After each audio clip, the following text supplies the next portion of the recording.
Hello students, आज हम पढ़ रहे हैं नाइन्थ क्लास में ग्रेविटी के न्यूमेरिकल, ग्रेविटेशन का जो चैप्टर है उसका न्यूमेरिकल फर्स्ट है। वो क्या कहता है वो देखियो। What is the magnitude of the gravitational force between the earth and A kilogram object on its surface. उसके सरफेस मास ऑफ अर्थ क्या दिया हुआ बेटा, मास ऑफ अर्थ EM लिख देता हूँ मैं इसको। तो इक्वल टू कितना देर का है, 6 मल्टीप्लाई 10 की पावर 24, 6 मल्टीप्लाई 10 की पावर 24 किलोग्राम। अब इसके बाद देखियो रेडियस ऑफ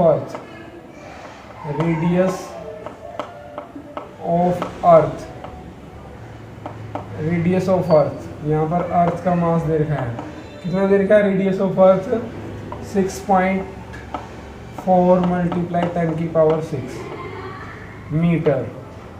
अब ग्रेविटी की वैल्यू क्या होती है, ग्रेविटेशनल फोर्स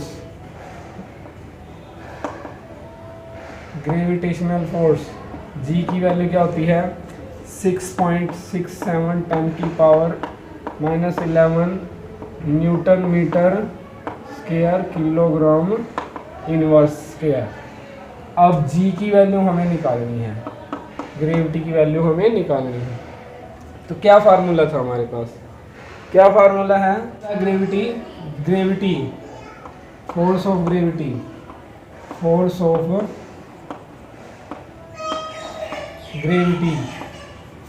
ग्रेविटी क्या फार्मूला है भाई, जी का G M multiply M by R square. तो लगाइयो G की वैल्यू कितनी है 6.67 10 की power -11 multiply mass of object कितना है, mass of object equal to 1 kilogram. तो G multiply 1 multiply M, mass of earth कितना देर का है 6 मल्टीप्लाई 10 की पावर 24। अब बाई क्या है रेडियस 6.4 10 की पावर 6 मल्टीप्लाई 6.4 10 की पावर 6। तो कितना आता है, G की वैल्यू कितनी आएगी, अगर देखो 6 और 6 12 और 11 ये और 11 24 ऊपर जाएंगे तो ये इसके यानी कि इसका भी 10, ये 5 हो गया। यहाँ से अगर देखें कैंसिल आउट करके देखें तो 9.8 न्यूटन। क्लियर, पता लग गया होगा। इसको कैंसिल आउट कर दो 9.8 आ जाएगा, कैंसिल तो करिए। देखिए बेटा नेक्स्ट न्यूमेरिकल क्या कहता है, gravitational force on the surface on the moon is only 1/6 strong as gravitational force on the earth. What is the weight is Newton a kilogram 10 kilogram a 10 kilogram object on the moon and the earth. तो देखो mass of an object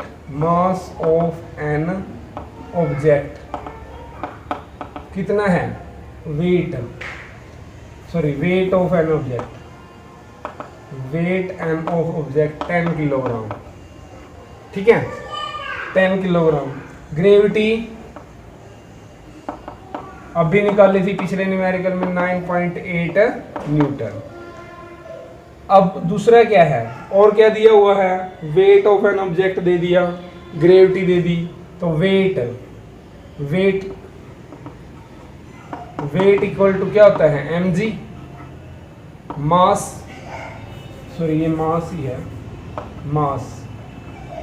अब देखियो wait का formula mass कितना है 10 multiply 9.8। तो कितना आ गया बेटा, इसको मैंने पॉइंट को ख़त्म करता हूँ, 10 मल्टीप्लाई 98/10, 10 से 10 कैंसिल हो गया, कितना आ गया 98 किलोग्राम। अब क्या कहता है आगे, मून पर स्ट्रॉन्ग, मून इज ओनली 1/6। तो वेट ऑफ मून, ऑब्जेक्ट का weight, object weight of moon, sorry object weight of moon कितना है 10 किलोग्राम। अब ग्रेविटी ऑफ अर्थ 9.8 और ऑब्जेक्ट स्ट्रॉन्ग है भाई, ऑब्जेक्ट कितना स्ट्रॉन्ग है, तो स्ट्रॉन्ग ऑब्जेक्ट के लिए क्या करेंगे, strong object 90 W equal to mg1 लिख लो यहाँ पर। तो m कितना है 10 मल्टीप्लाई 98.6 बाई 6, क्योंकि 6 ज़्यादा है ना, 6 मीटर स्ट्रॉन्ग है। तो ये कितना हो गया, इसको ये पॉइंट निकाल दो तो क्या हो जाएगा, बाई 10 कर दूँ तो 10 हो जाएगा, 10 से 10 कैंसिल हो गया, कितना हो गया 98.6, 6 1 जा 6, कितना बच गया 3 8, 6 6 जा 36, 2 0, 6 3 जा, इतना वेट आ गया मून पे, ठीक है, किलोग्राम, सॉरी न्यूटन में मेजर करते हैं, न्यूटन। क्लियर, पता लग गया, कर लोगे, कोई समस्या हो तो पूछ लेना। देखो नेक्स्ट न्यूमेरिकल क्या कहता है, a ball is thrown vertically upward, ऊपर फेंक दी भाई, a velocity 49 metre per second, 49 per metre second है, calculate the maximum height to which is rise, कितनी ऊंचाई पर जाएगा वो, और the total time is take return to the surface of earth, और वो फिर नीचे कितने टाइम में आएगा, टाइम निकालना है। देखो यहाँ से ये बॉल है, ये यहाँ से ये बॉल थी, ये ऊपर फेंक दी, यहाँ तक फेंक दी, मान लो ये h यहाँ तक, फिर ये यहाँ से यही ऑब्जेक्ट नीचे भी आएगा, यहाँ पर आएगा, यहाँ से फेंका था यहीं पर आएगा सरफेस पे, तो आप देखो कितना टाइम लगता है, ठीक है, और कितनी ये हाइट पे जाता है। तो इसमें हम देखेंगे पहले तो इनिशियल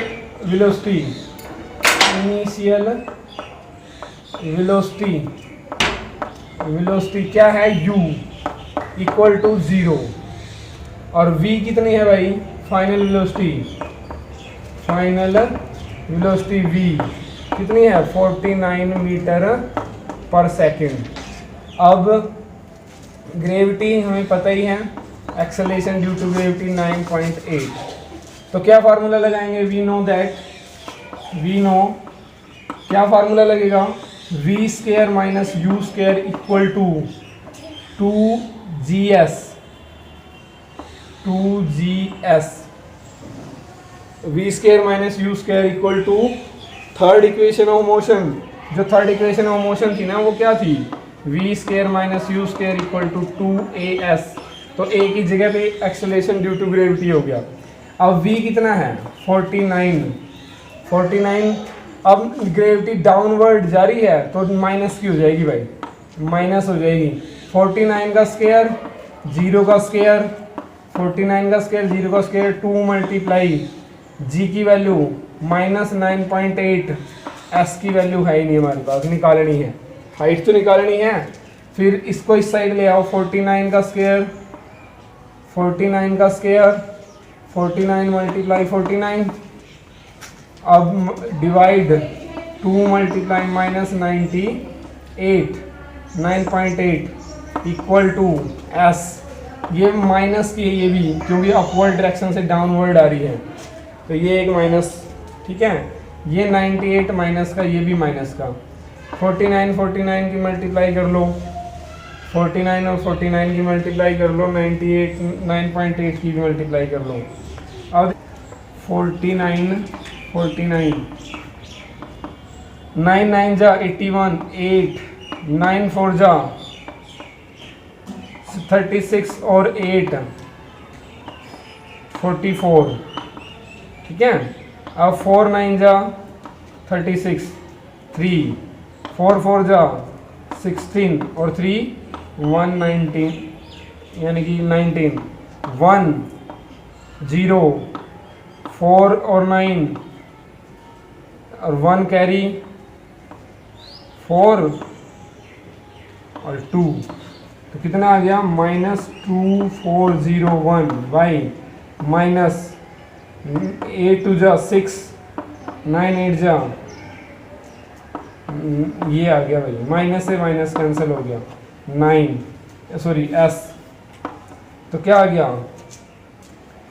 2401 बाई 196 कैंसिल आउट करियो 122.5 क्या आ गई मीटर हाइट। अब टाइम निकालना है दूसरा, देखो the total time is taken return the surface on the earth. अब वो नीचे आ रही है, नीचे आएंगे तो हमारे पास फर्स्ट इक्वेशन ऑफ मोशन क्या थी, v equal to u plus 80, तो यहाँ से 80 की a की जगह पे g रख दिया, v इक्वल टू क्या हो गया u प्लस जी टी। अब t की वैल्यू यहाँ से निकालेंगे, इसको u को तो पहले ही साइड ले आओ, v minus u equal to g t.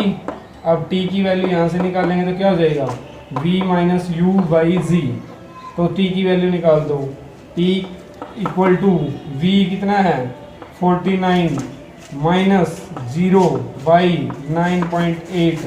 अब ये माइनस का, अब 49 माइनस का t इक्वल टू कितना आ गया 49 बाई माइनस 9.8। अब यानी कि बाई 10 कर दो तो ये 10 ऊपर चला जाएगा, तो कितना हो गया 490 बाई 98 माइनस t की वैल्यू। अब देखियो t इक्वल टू कितना हो गया 5 सेकेंड, और माइनस से माइनस कैंसिल हो गया 5 सेकेंड। अब 5 सेकेंड जाने के और 5 सेकेंड आने के, तो 5 सेकेंड प्लस 5 सेकेंड तो कितना हो गया टोटल 10 सेकेंड टाइम आ गया। ठीक है 10 सेकेंड टाइम हो गया। क्लियर कर लोगे, कोई समस्या हो तो पूछ लेना।